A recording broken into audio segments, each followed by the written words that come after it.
Hey guys, thanks for tuning in to another video on ForgottenWeapons.com. I'm Ian McCollum, and I'm joined today by Mr. Owen Thornton, who is Also going to known say as something. also known as Camo Man.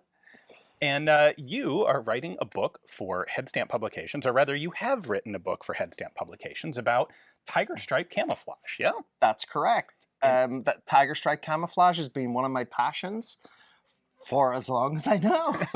I think you said you've been collecting it literally for 40 years now? That's correct. I'm 55 now, and I got my first piece of tiger stripe when I was 15. Dang. Yeah, I know. I've seen a lot of tiger stripe. There's a few things that I haven't seen. Okay. Yeah, There's always something. There's always something, and I'm constantly amazed. Every month, something different comes up.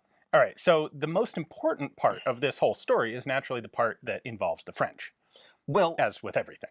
Well, with fine wine, beautiful food. He's just humoring me here now. Yeah, the Eiffel Tower, of course. But the French are known to be the originators of tiger stripe camouflage. So in the book, you start with French lizard camo. Correct. As the progenitor of Vietnamese tiger stripe. And I'm curious how that whole progression took place. Where did it start and how did it end up? Well, France at the end of World War II were basically, and they were beaten into the ground. They didn't have any resources. So they put the feelers out, and the Allies started providing them with camouflage uniforms, which were surplus to their stock. So the Americans provided the frog skin camouflage, which I'm going to show here. And this is also... Oh, that's cool stuff, too. Yeah, I mean, this is like the Marine Corps camouflage. Yeah. The famous Iwo Jima, you know, any Pacific battle used the frog skin camouflage. But at the end of World War II, it was deemed surplus. America gave France the majority of its camouflage stock because the war in Indochina or Vietnam was starting to heat up. They needed stock. They provided Marine Corps camouflage to the French, along with British windproof camouflage. Okay. And this windproof, it's very earthy, it's brown, you know, it's very dull, but it's a beautiful camouflage. The French adopted this camouflage and they called it the sausage skins because it was, even though it was for the tropics, it is a windproof uniform designed for the winter. Okay. So it was very hot and uncomfortable. But the French in 1947 came up with Well, it's France, so they have to do their own thing. Well, they have to do their own thing, and they're like very classy, and they come from a long line of couture designers, clothing, and they invented a camouflage smock which they deemed the 1947 pattern. Okay. But what they used, they copied the pockets from an American M42 jumpsuit that was used in Normandy. They also copied the tail of the jacket from the British Denison smock. Okay. But one thing that's very important, they made their own unique pattern. So they didn't draw from any other patterns, but they used say for the British windproof pattern, they used the earthy movements of that, and they came up with what became known as the lizard camouflage pattern. Okay. Now, the lizard camouflage pattern was an immediate hit with the troops. They loved it. It was unique. It had an lean. It was for the paratroopers, and French paratroopers at that stage. There was a lot of French Foreign Legion guys, a lot of ex-servicemen from all around the world. The classic saying: "You join the French Foreign Legion, you want to disappear." You know, a lot of people wanted to disappear. A lot of people wanted to disappear, but by the time that the colonial wars heated up in Southeast Asia, the stuff's kind of heavy. It's a very heavy smock. I mean, it's a hard-wearing smock. It was originally designed for a European theater of war. They developed by 1951 a lightweight version of this jacket and made, instead of this heavy canvas, it was made in like more of a linen, a lightweight, breathable linen. And that was called the 1951 pattern smock, which I have an example here. Okay. So this is basically, it's not, well, the pattern's a little different too. Well, the pattern, they just amended the pattern. They thought using a lighter brown base color Okay. that it was more suited to the tropical climate. But what happened is this jacket tended to stand out like a sore thumb.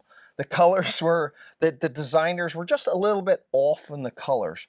So by 1952, they changed the print to this more jungly, Ah, yeah, these more jungly colors. But what you're also seeing is you're starting to see these red-brown stripes.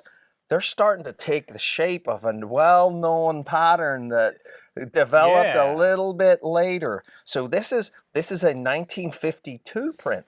Okay. So all of this is being used in Indochina. All of this has been used simultaneously in Indochina. There wasn't just, there was British windproof, the American frog skin, the French, there was German splinter pattern from World War II, there was German oak leaf patterns being used, there was This German surplus stock being used as ground sheets, this fits their weapons as well, which were a complete mix of everything. everything. Sturmgewehrs, M1 carbines, Moss 44s. Correct. And The on works. a weapons topic, you'll find even 1970, Viet Cong arms stashes were still being discovered with your MP40s, your Sturmgewehrs, Yeah. MG42s, MG34s, as well as every other weapon known to man. So, From knives to spears to swords to homemade hand grenades, homemade handguns, mhm. and even there became homemade camouflage. Okay. Okay, so One would imagine that this gets some prestige with the Vietnamese forces. the Vietnamese airborne forces and the Vietnamese Marines were considered an elite force. So they needed their own camouflage pattern.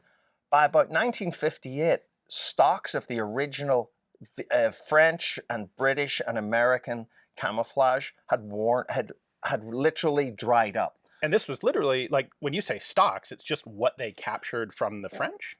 Well, no, they were given it by the French on like a Okay. land lease, Okay. similar to land lease in World War II. Okay. You know, boots, beans, bullets. So the Vietnamese actually had a step back. They looked at all their uniforms. They looked at the way the war was starting to heat up. They seen on the horizon the Viet Minh that turned into the North Vietnamese army. They were starting to look on the march going south again. So they realized they needed to re-armor, re-gear up, you know. So the Vietnamese Marines were issued a new uniform, which was called the Tiger Stripe. And the Tiger Stripe is basically a Vietnamese copy of the French lizard pattern. You can definitely see the similarity between that and the 52, the last iteration of the Without French one. without a doubt. I mean, that's the host camouflage. You know, that's Yeah. they copied that, and Yeah. it's almost like a artist's rendition of that pattern. And by 1959, they had got that. They had looked at the 47-47, the 47-51, the 47-52. There was a 47-53 and a course. 54 and a 56 because the French just kept fine tuning their print, which of course the Vietnamese wanted to copy. So jump forward to like 1962, and the Vietnamese had copied the pattern to like what nearly became one of its final forms.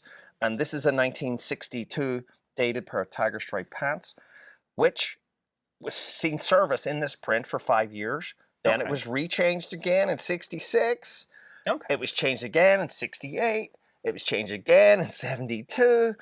And then it's morphed into what to the layman can see that tiger stripe pattern is. Okay. But that took 40 years. So from 1947 to 1975, that print had a very active life. That's really cool. Yeah, and of course, later on in the Gulf War, it was reactivated again.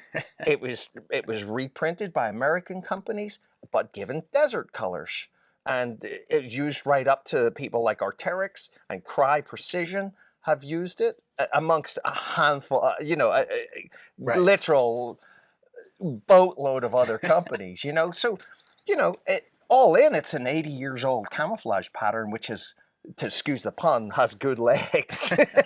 So what you're saying is tiger stripe is much more than just one camo pattern. There, And there must be at least 30 different renditions of Tiger Stripe from its original print. if only there was some way that people could get an idea of that full history and see them all. Well, that's what I've given a substantial part of my life, creating this archive of original pieces, which I'm going to showcase in the book as best I can. There might be an omission, of course, nothing's perfect, but I'm going to give it a good old college try to make sure that we It is he's nail it. he's selling himself a bit short here as a phenomenal collection of the entire history of Tiger Stripe in this You're book. too kind. So if you're interested in this, we have the Kickstarter for the book currently ongoing. I have a link to that Kickstarter in the description text below. If you'd like to know more about the entire history of Tiger Stripe, being able to identify all of the different patterns, as well as some of the cool customized stuff, field created stuff, various insignias, patches, units associated with it, all sorts of cool stuff. Definitely check out that book. Along with original unpublished photographs, which we have thousands of. So anyway, thank you for joining us to talk about the French connection to this. My pleasure. Of course, that's what I'm going to want to dig into first. You love that French stuff, but don't worry, we have that covered. Excellent. And I think Okay. we'll be back to talk about some other interesting esoteric details of Tiger Stripe. There you go. Thanks for watching. Hopefully you enjoyed the video.